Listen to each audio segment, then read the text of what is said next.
Baik, Bung Erwin dan juga pemirsa, ini kami akan mengajak Anda untuk melihat suasana terkini di Stadion Pakansari Kabupaten Bogor, Jawa Barat. Sudah ada rekan Berliana Miledi di sana. Selamat sore Berli, seperti apa antusiasme supporter mendukung timnas Garuda di laga nanti malam?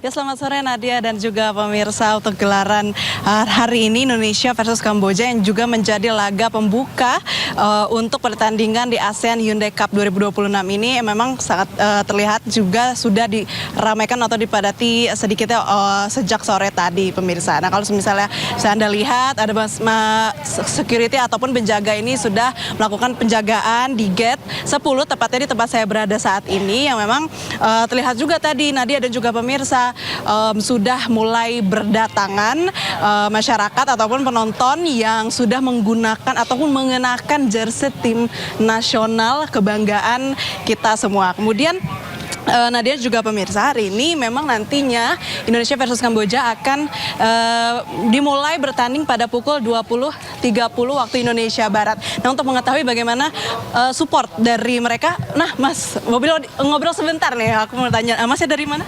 Dari Cibinong. Oke, ini namanya siapa? Fahri. Datang sama siapa aja nih? Sama kakak, sama ibu. Oh, iya. Ini hari ini bagaimana bentuk dukungannya nih untuk Indonesia versus Kamboja? Yang dukung aja sih, nonton doang.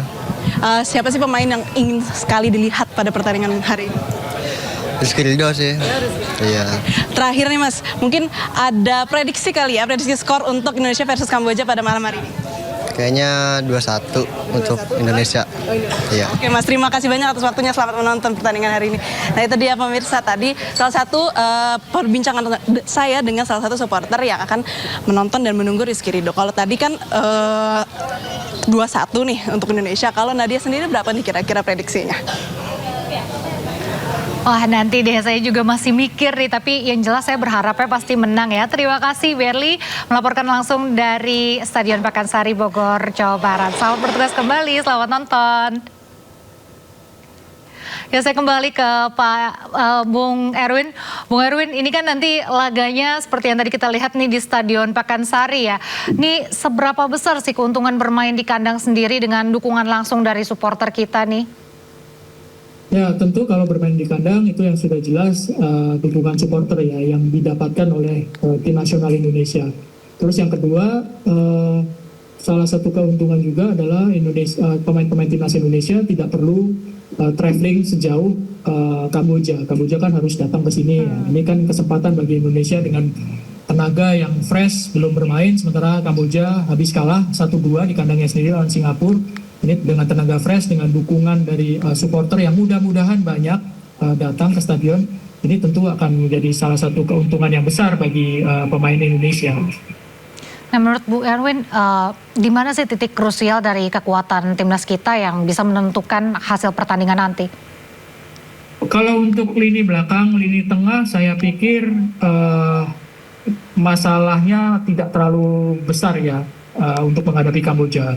Mungkin kita akan menunggu siapakah yang dimainkan menjadi goal getter, yang menjadi striker di depan. Apakah mereka yang dimainkan nanti bisa menjadi pencetak gol tumpuan, karena kan biasanya Ole Romeni yang menjadi starter, menjadi tulang punggung lini depan. Tapi kan Ole Romeni tidak dipanggil ya, karena sedang persiapan dengan klubnya, sama seperti JIZ, sama seperti Kevin Dix atau Calvin Verdong. Jadi untuk lini depan, saya pikir harus ada pemain yang bisa menggantikan peran dari Ole Romeni, terutama untuk mencetak gol, dan harus bisa membuktikan bahwa dia bisa diandalkan ketika Ole Romeni tidak bisa bermain. Bung Erwin, ini kan timnas kita kadang saat mendapat ekspektasi besar, apalagi dengan pemain-pemain yang hebat ya, justru hasilnya malah sebaliknya. Ini meskipun tren timnas bersama Hartman sedang bagus, apa yang harus diwaspadai supaya timnas ini nggak kepleset di AFF? Fokus, konsentrasi ya, tidak memikirkan hasil yang sudah lalu, terutama di Piala AFF, karena di Piala AFF ini Indonesia paling banyak, tapi paling banyak runner up ya. Ada 6 kali Indonesia menjadi runner up. Menghadapi Kamboja ya harus fokus, harus bisa tampil dengan maksimal, meskipun lawannya selama ini lebih sering kalahnya dari Indonesia. Jadi fokus, main maksimal, ya, benar-benar memanfaatkan kesempatan sekecil apapun gitu, karena bisa jadi jumlah gol ini yang akan menentukan kelolosan ke babak selanjutnya gitu, karena di sini di grup ini masih ada Vietnam dan Singapura. Terakhir Bung Erwin, kira-kira prediksi skor untuk nanti malam berapa nih Bung? Harusnya sih bisa menang besar ya, minimal 2-0 atau minimal 3-0. Di atas itulah, di atas 2-0 atau di atas 3-0. Baik, di atas 2-0 atau 3-0.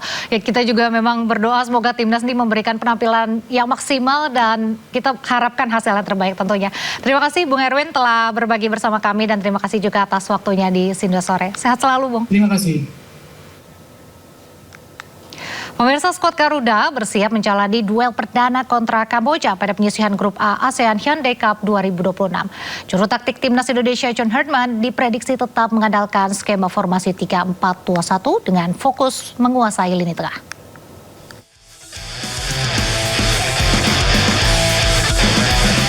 Juru taktik timnas Indonesia John Herdman telah resmi menetapkan 26 pemain yang akan bertarung di grup A ASEAN Hyundai Cup 2026. Skuad Garuda akan memulai perjuangan saat menjamu Kamboja di Stadion Pakansari, Kabupaten Bogor malam nanti. Dari komposisi pemain yang ada, Herdman diperkirakan tetap mengandalkan formasi 3-4-2-1 dengan fokus pada keseimbangan permainan terutama penguasaan lini tengah. Pelatih asal Inggris itu memang konsisten menggunakan pakem tersebut sejak debut bersama timnas Indonesia sejak Maret 2026. Di bawah Mister Gawang, nama Nadeo Argawinata nampaknya bakal mendapatkan kepercayaan menjadi tembok terakhir skuad Garuda. Kiper Persija Jakarta itu diperkirakan bakal dikawal 3 bek tengah sejajar, Sandy Walsh, Rizky Ridho, dan Jordi Amat. Sementara itu, di lini tengah, John Herdman diperkirakan akan mengandalkan duet Tom Hai dan Ivar Yener. Keduanya memang memiliki karakter berbeda. Tom Hai sebagai pengatur tempo, sedangkan Ivar Yener lebih agresif sebagai penghubung lini belakang dan lini depan. Di posisi wingback, Herdman diperkirakan akan menempatkan Doni Tripamungkas di sebelah kiri dan Eliano Reinders di sebelah kanan. Di posisi penyerang, 3 pemain yang diprediksi mendapat kepercayaan John Herdman yakni Marcelino Ferdinand, Beckham Putra, dan Mitchell Bakker. Mitchell Bakker bisa menjadi solusi penyerang nomor 9 skuad Garuda. Dengan tinggi badan 196 cm, Bakker mampu diandalkan dalam duel-duel udara. Meski Marcelino dikabarkan cedera di latihan terakhir yang digelar di Stadion Madia kemarin, Herdman masih memiliki opsi beberapa pemain lain di lini serang. Masih terdapat nama Ragnar Oratmangun, Egy Maulana Fikri, juga Sadil Ramdhani.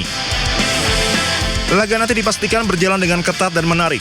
Skuad Garuda yang mengincar gelar juara pertama kali tidak boleh lengah sedikit pun. Sementara Kamboja yang kalah pada pertandingan perdananya dipastikan memberikan perlawanan sengit bagi skuad Garuda.